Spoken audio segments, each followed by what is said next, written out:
So there were a few really influential people in the American Revolutionary War for both the Continental Army and the British Army.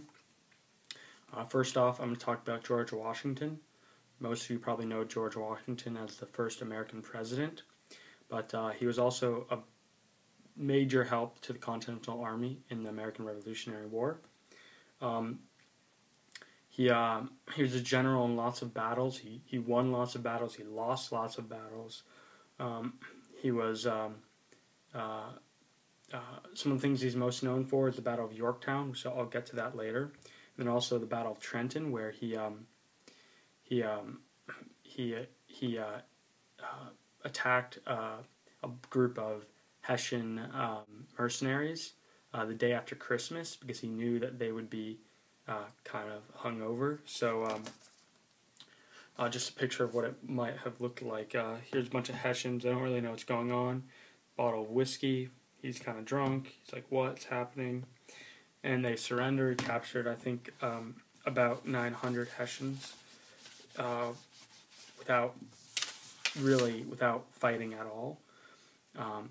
Another big figure in the American Revolutionary War was Henry Knox, who was a Continental military officer. He fought in the Battle of Lexington and Concord, and came up with numerous military strategies.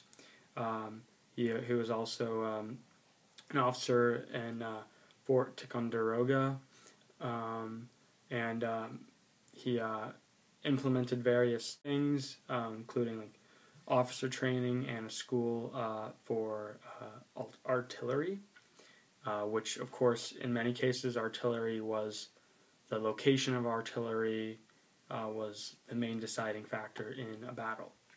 On the other side of the war, we have Charles Cornwallis, who was a general for the British.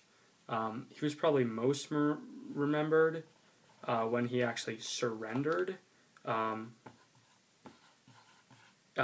the Battle of Yorktown.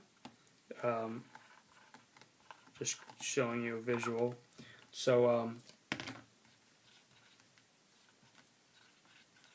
Cornwallis was here, and water up here. The French ships surrounded him, and George Washington and the French surrounded him down here. And basically he was cornered, didn't really have anywhere to go, and that was actually the final battle in the war, in which Cornwallis surrendered, and that was the end of the war. There's also the Marquis de Lafayette. I'm not sure about the pronunciation, but I do know that it's French, and it was a major deciding factor in the Battle of Yorktown, just because it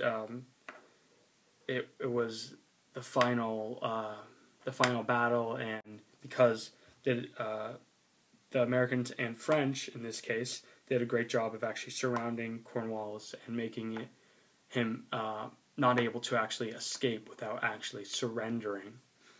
And that pretty much sums up the Battle of Yorktown. It was in 1781.